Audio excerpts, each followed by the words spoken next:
yako, uelewe wakati unatafuta shida za mahusiano yako, wakati mwingine usitafute katika matukio ama katika makosa ya wenzako.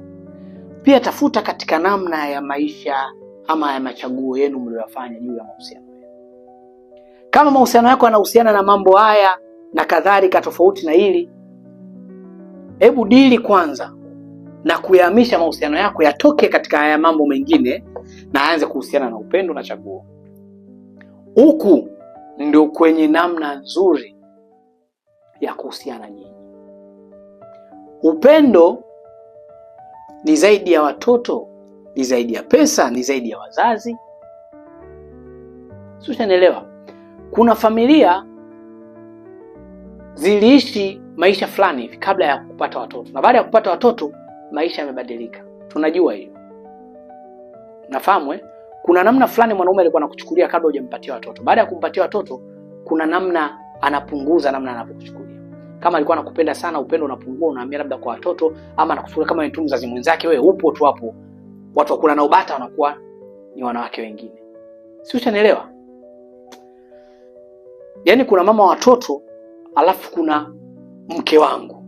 Si unanielewa? Yaani hao watoto wewe mama yao na mimi baba yao, ila wewe mimi mke wangu. Wewe mimi sio mama, wewe sio mama Abduli, wewe ni mke wangu.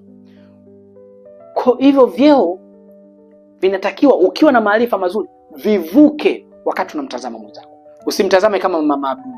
Ndio hapa tutaanza kuhamisha upendo kutoka katika upendo asili wenu nyinyi wawili kupeleka katika maeneo mengine. Kwa nasema kila siku mapenzi hayafundishwi, lakini yanahitaji pia maarifa kuweza kujitambua. Watu wengi wanaopitia changamoto katika mahusiano, tatizo kubwa huwa ni saikolojia. Ni namna tu ya kujitambua na kutambua mambo. Leo hii unaweza kujiuliza kwa jingine mke wako unamuona tofauti this time.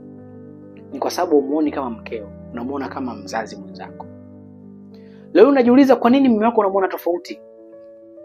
Ni kwa sababu kafukuzwa kazi, au muone akiwa na pesa tena kama mwanzo. Kwa kuna namna zinawafanya watu wakose kuishi upendo kulingana na stage tofauti wanazopitia katika maisha. Nimejaribu kudokeza kutoa kidogo nje ya leli, lakini nataka ili jibu liwe sehemu ya mwongozo wa mwenendo ama mienendo yenu katika mahusiano yako. Sawa? Unaweza ukadili na matatizo ukadhani hapo huku, kumbe matatizo hapo huku. Kwa nakuomba leo niambie, hebu kaa tafakari, achunguze mahusiano yako, afikisha niambie kwenye comment mahusiano yako yanahusiana na nini.